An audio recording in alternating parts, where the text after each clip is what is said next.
Melissa Armstrong, de 35 anos, era gerente de um hotel em Toronto. Cansada da vida na cidade grande, ela pediu as contas e decidiu se aventurar na ilha. Eu não estava me sentindo realizada. Eu precisava muito de uma mudança na minha vida. E eu pensei, bom, isso sim é sair da rotina. Ela começou a trabalhar com o pesquisador marinho David Tomlinson. Ele estuda os oceanos há quase 30 anos. Comecei a mergulhar em 63 nas Bahamas. Tive a sorte de poder estudar grande parte dos oceanos e ver coisas que pouquíssimas pessoas têm acesso. Oi, Olá, tudo bem? tudo. Stephen, Peter, essa é a Melissa. Prazer. Vamos pro cavate? Sim. Tá bom, pode subir. O Cavate é um vulcão oceânico que David estuda há muitos anos. Após essa erupção que ele conseguiu filmar, o vulcão desapareceu da superfície. Agora ele quer estudar o vulcão submerso. Nós 4 partimos e as condições estavam ótimas. Não tinha o que dar errado. O local do mergulho fica a 30 quilômetros da costa. Melissa nunca mergulhou em um lugar tão remoto. Eu estava empolgada e tranquila com o mergulho. Foi só no caminho que comecei a pensar, nossa, a gente está no meio do nada. Então, quando a gente chegou no local do mergulho, tive um mau pressentimento, sabe? Eu pensei, isso tá estranho. Tá bem? Sim. Bom, acho que estou um pouco ansiosa. Por quê? Fiquei com um pouco de vergonha de falar que tinha medo de tubarão. Não queria que ele soubesse. Não se preocupe com os tubarões. Eles têm mais medo da gente que o contrário. Não sei, não. É sério. Eles raramente chegam perto da gente. Só se você estiver nadando na superfície, tipo um surfista. Daí pode ser que eles apareçam. Mas embaixo d'água não tem com que se preocupar. Pode fechar? Eu não teria medo de tubarão. O que dá medo mesmo é nadar por cima de um vulcão. Bom, eu não tinha parado para pensar em nada daquilo. Agora estava preocupada com tudo, com o vulcão explodindo e, claro, com os tubarões. Não liga pra ele. O mergulho é seguro. Mas David sabe mais do que deixa transparecer. Eu tinha ouvido dos pescadores da ilha que tinham os tubarões martelo grandes por ali. Eles estavam aparecendo e incomodando os locais. Mas ela não precisava saber disso. David já mergulhou com tubarões antes e está seguro de que não há risco de ataque embaixo d'água. Mas a condição climática o preocupa. A gente estava acompanhando a condição do tempo e dava para ver de longe uma nuvem um pouco estranha. Ela tinha o formato de uma sobrancelha, mas não era algo que me preocupava. David está confiante de que eles já vão ter saído da água quando a nuvem chegar. Qual é o plano? Vamos descer uns 30 metros e explorar os arredores. O mergulho levará meia hora. O barco ficará parado à espera. O barqueiro explicou exatamente onde ia deixar e depois apanhar a gente. Eu nem dei muita atenção. Achei que eles sabiam o que estavam fazendo. Mas por dentro eu estava cada vez mais nervosa.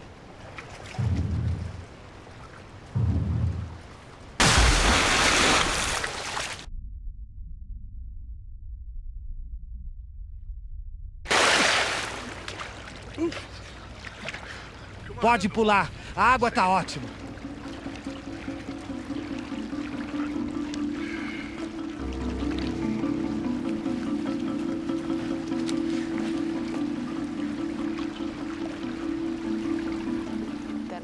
Então eu coloquei o equipamento e disse ao barqueiro. Aqui vou eu. Reze por mim. Daí pensei, por que eu disse isso?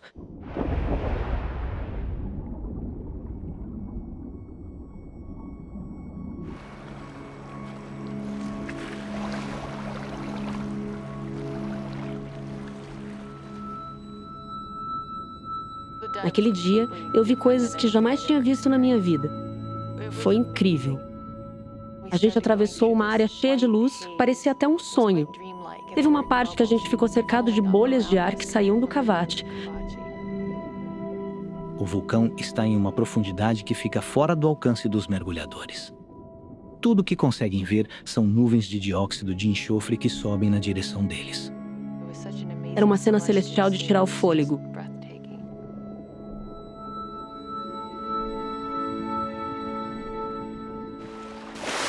Após 30 minutos, os mergulhadores emergem. Foi incrível, não foi?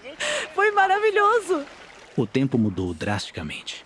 A nuvem escura que David tinha avistado antes chegou até eles. O mar tá agitado agora, né? Sim.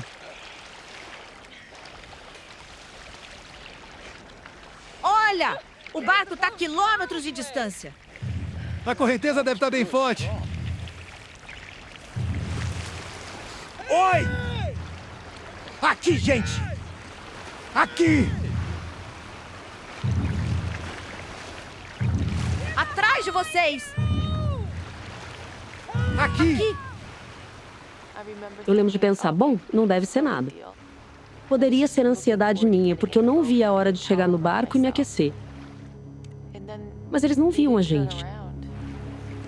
Estão com o motor ligado, por isso não ouvem a gente. Desliga o motor! Desliga ele! Desliga! Tamo aqui! Perguntei ao David porque eles não viam a gente e ele não sabia responder. A gente estava gritando muito. Por que eles não se moviam? Por que não estavam ouvindo a gente? No barco, eles sabem que os mergulhadores já deveriam estar na superfície. Só que por conta da nuvem escura, eles não conseguem vê-los. O motor mantém o barco na mesma posição. Porém, uma correnteza forte está arrastando os mergulhadores para longe dele. Onde estão indo? Pra lugar nenhum. Acho Estão que indo sim. é a correnteza. Tá puxando a gente.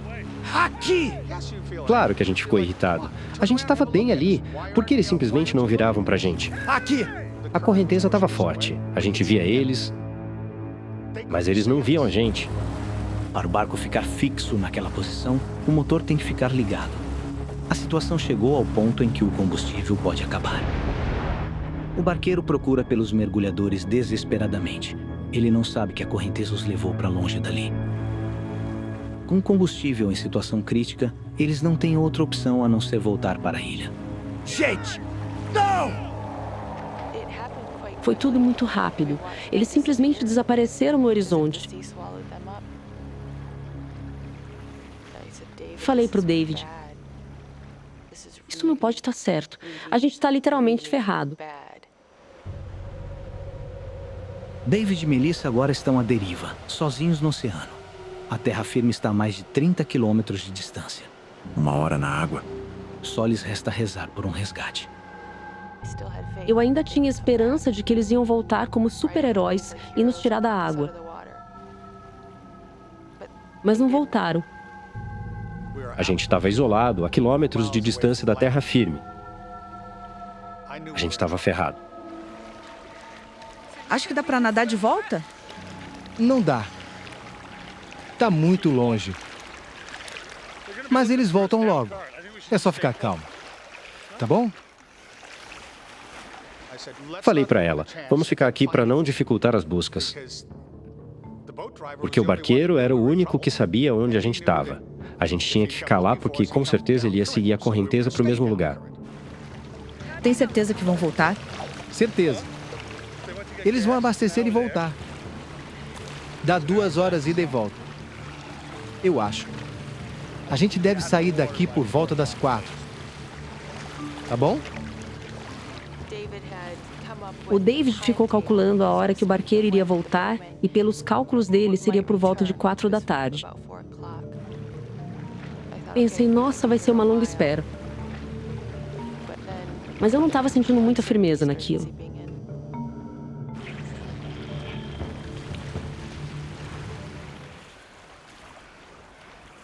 O jeito era continuar nadando para a ilha. Vamos nadar. A gente não tinha outra escolha. Exaustos, os mergulhadores estão a apenas 6 quilômetros da ilha. 24 horas na água. Para David, essa será a pior parte. Eu não tinha contado para Melissa que essa última parte seria a pior de todas. Era a parte mais perigosa. Era uma área próxima da costa e muito boa para pesca, justamente porque tinha uma vida marinha muito rica. E claro, isso também atraía alguns predadores. Além disso, eu não tinha contado para ela sobre 2 tubarões-martelo que vinham incomodando os pescadores recentemente. Eu estava preocupado, mas ela não precisava saber de nada daquilo.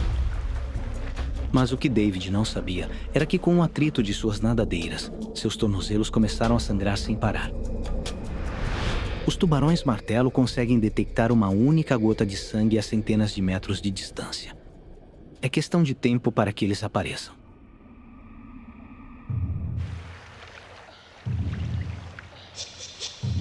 Lembro de pensar, mas o que é esse plástico boiando na água? Parece um barco ou um caiaque virado ao contrário, com a ponta para fora d'água. Mas o que pode ser? Oh, David! David! Que foi? Um tubarão! O quê? Via barbatana! Aquilo me assustou. Como ele é? Eu disse, ele é assim, e comecei a desenhar no ar a barbatana de um tubarão. No caso, a barbatana de um tubarão-martelo. Nossa! Meu Deus!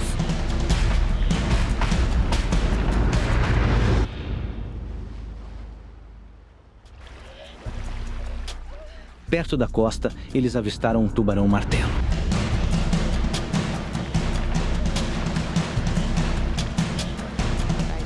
Nunca tinha visto nada igual, era enorme. Era um tubarão com mais de 6 metros de comprimento. Era enorme.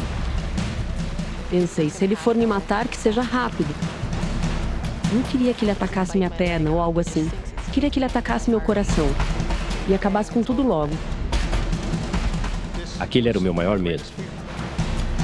A minha única esperança era que ele não tivesse com fome.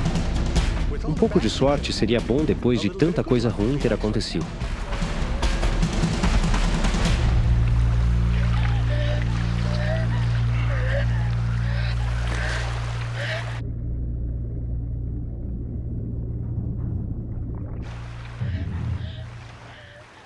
A parte mais difícil era saber que ele ainda estava rondando.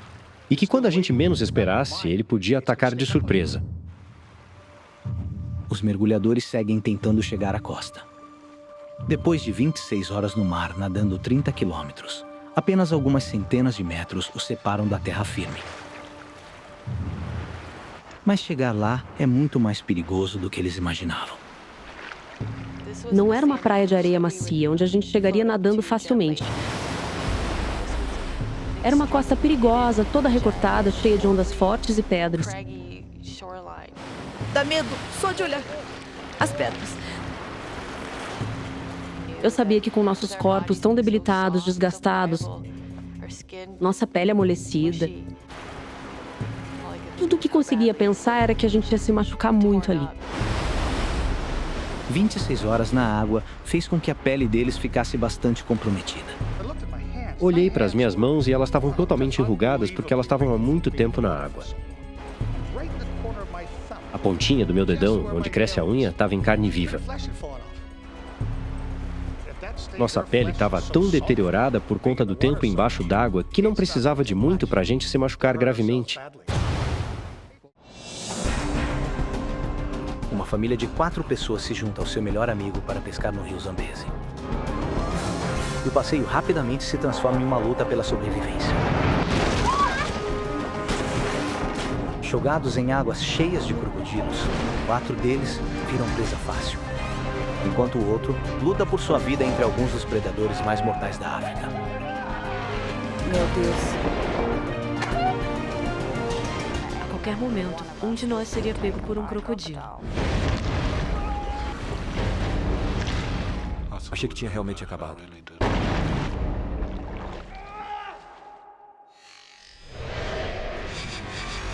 Sobrevivi. Terror no Zambezi.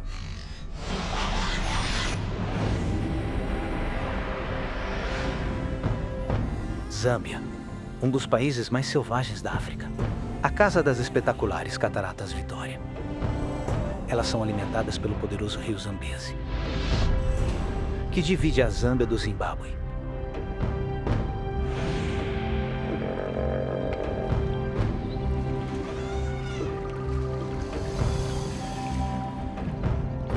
Dia 1. É aqui, em um dos trechos mais isolados do rio, que dois amigos planejaram uma viagem de pesca de um fim de semana. Arthur Taylor e Alistair Gallatley se conhecem há mais de 25 anos. Os nossos filhos cresceram juntos com o Alistair. Basicamente, o Alistair é parte da família. Ele é um cara muito bom em uma crise e um amigo ótimo. Nos conhecemos há muito tempo. Passamos muito tempo juntos. Íamos bastante pescar. Onde põe a rede de pesca? No lugar de sempre. Como experientes guias de safari, eles viveram e trabalharam ao longo do Zambeze por grande parte de suas vidas. E o mais importante, não é? Então, bora pra água?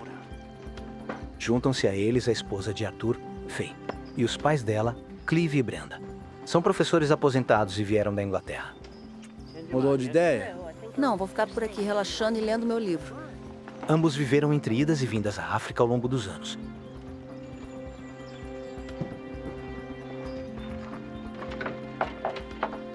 Esta é a última chance para todos eles saírem juntos no rio. Amanhã, Faye e Arthur precisam buscar seus dois filhos no internato. Mesmo tendo passado muito tempo na natureza, Brenda não está muito interessada na ideia de ir pescar.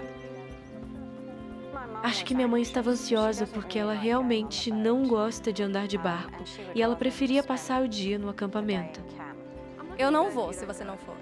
Se ela não vier, os crocodilos ficarão seguros.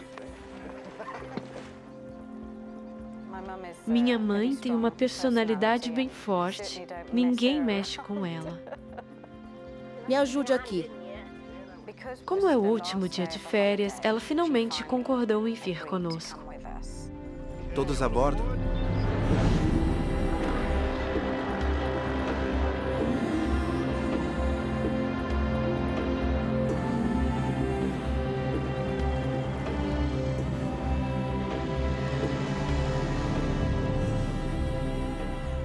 Esta é uma das partes mais isoladas do rio. O rio Zambeze é fantástico. É incrível e tão diverso. As aves são de outro mundo. Você vê animais como búfalos e elefantes passando. Na água, há hipopótamos por toda parte. E também crocodilos enormes. É mesmo um rio incrível. Realmente é.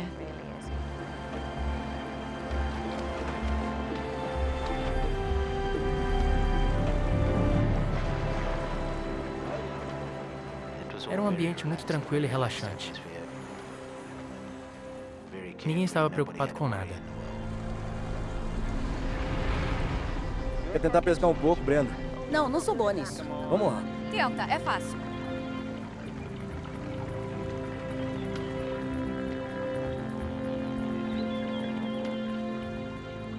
Passamos por vários tipos de hipopótamos. E todos estavam por aí apenas relaxando.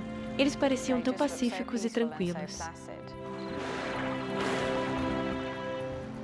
A maioria estava em rebanhos, por isso se via poucos machos solitários.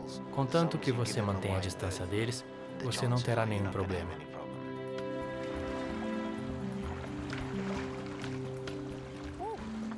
Consegui algo aqui.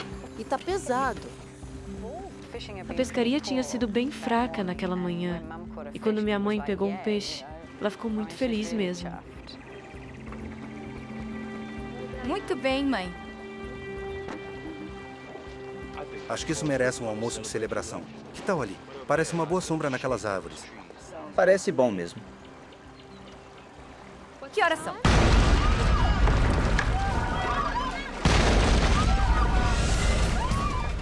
Não houve aviso. Brenda! Brenda!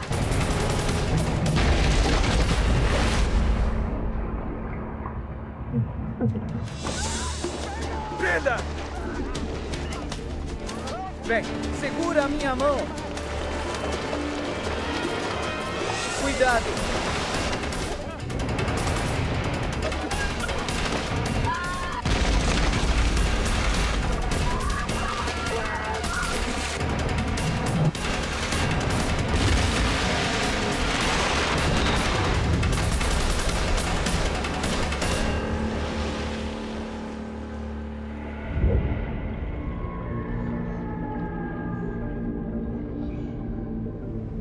Foi um tremendo estrondo. Eu estava na água. Acho que meu subconsciente estava dizendo: é isso, é o fim.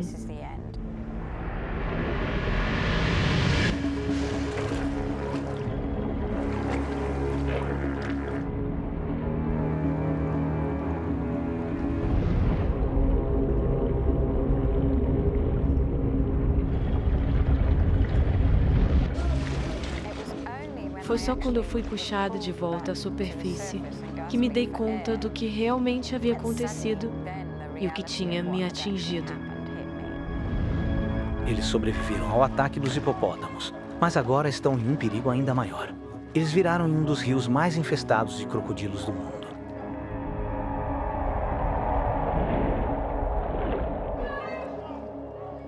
Eu pensava nas minhas pernas e pés debaixo da água. Isso me dava um arrepio, pensando que a qualquer momento nós seríamos atacados por um crocodilo.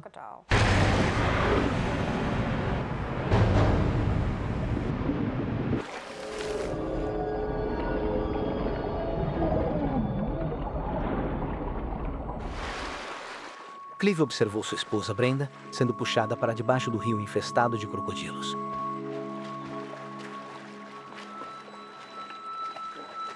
Ele não faz ideia se ela está viva ou morta. Brenda! Brenda, onde você está? Embora Clive não consiga ouvi-los, sua esposa, junto com sua filha Faye, o marido dela e o melhor amigo deles, emergiram todos debaixo do barco. Brenda! Mas o perigo imediato para o grupo não são os crocodilos.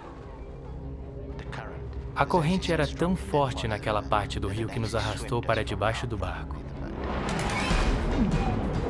O Zambezi é famoso por suas correntes imprevisíveis e incrivelmente fortes. Todo ano, muitas pessoas se afogam em seus redemoinhos e turbilhões. A única coisa em que pensei foi no fato de que meus filhos poderiam estar comigo e que eu os teria perdido, porque eles teriam simplesmente sido jogados para fora do barco. Sabe, eles teriam apenas desaparecido. A Brenda precisava de ajuda. Ela estava gritando e se debatendo. Mãe, aguenta firme! Ela obviamente precisava de algo para se segurar. Ela tinha engolido muita água e estava ofegando por ar, meio que se apoiando em mim, para que ela pudesse recuperar o fôlego. Eu pensei, mãe, você está me afogando. Tô me afogando! Vem, eu ajudo! A correnteza era tão forte que estávamos sendo levados. Foi incrível que Arthur estivesse lá no momento certo. De alguma forma, ele conseguiu segurar nós duas. Estávamos sendo levados todos juntos. Nós basicamente nos seguramos uns aos outros. Foi muito difícil nadar contra uma correnteza tão forte. Faye, O barco ficou preso no meio do rio. tenta ficar calma. Clive e Alistair conseguem se agarrar a ele enquanto a corrente leva os outros rio abaixo. Não podíamos fazer nada. Nós sentamos na frente do barco e só assistimos. Não sabia para onde estávamos indo, apenas que nós estávamos sendo levados. Fora da vista dos outros, Alistair finalmente alcança a margem do rio em segurança.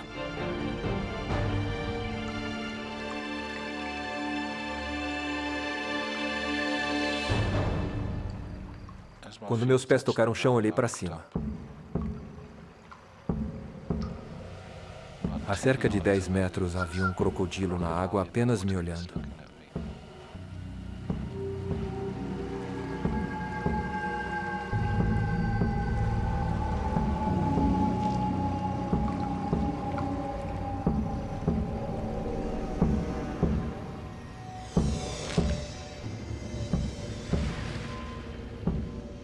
Foi assustador. Eu não sabia o que fazer. Eu acho que entrei em pânico. Decidi que o melhor a fazer era tentar ir atrás do crocodilo e talvez afugentá-lo.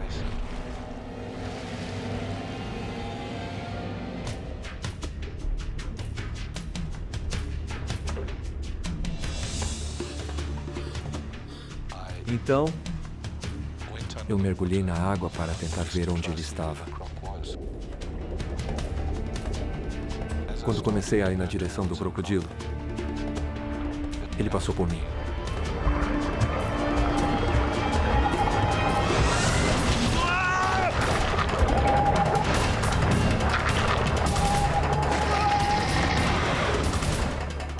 Ele estava indo para minhas pernas e eu empurrei com a mão esquerda.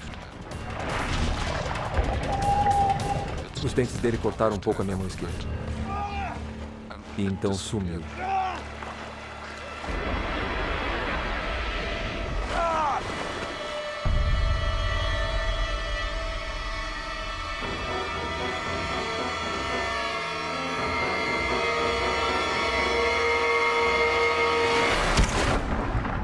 E aí ele foi direto no meu braço.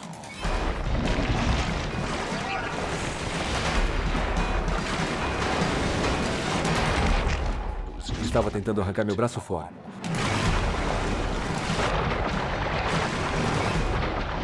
Alistair está preso em um giro mortal, uma manobra giratória usada pelos crocodilos para afogar e desmembrar suas presas. Eu estava ficando bem fraco. Achei que era o fim. Não conseguia ver nenhuma maneira de sair disso. Seu braço direito está preso nas mandíbulas do crocodilo. Alistair pensa em uma última coisa que pode salvá-lo.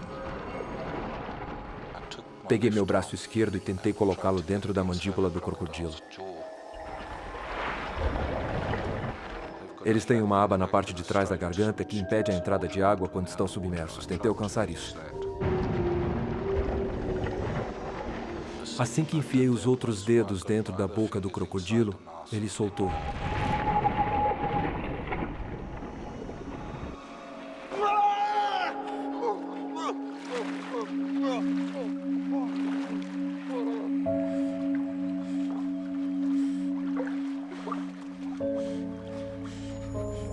O ataque brutal quebrou o braço de Alistair em 3 lugares. A articulação do ombro dele foi tirada de encaixe. Eu estava bastante assustado, achando que estava entrando em choque. Eu estava muito fraco, perdi muito sangue. Tudo o que ele pode fazer para tentar conter a perda de sangue é improvisar um torniquete.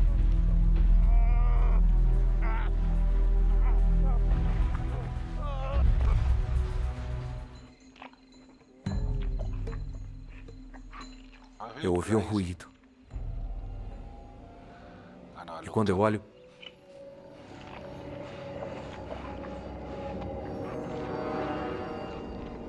vejo um búfalo. Olhei diretamente para ele e ele me encarava.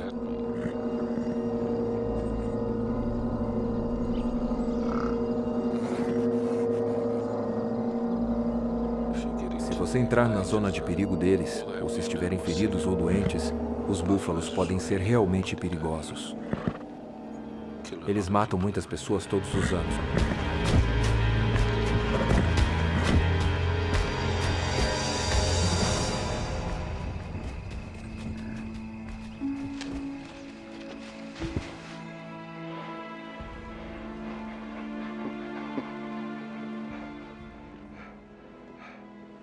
Por alguma razão, ele veio e se deitou.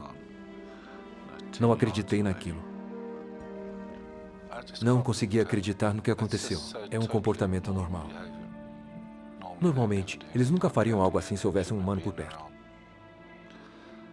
Aquilo foi impressionante. Era como se ele estivesse de guarda, uma grande guarda.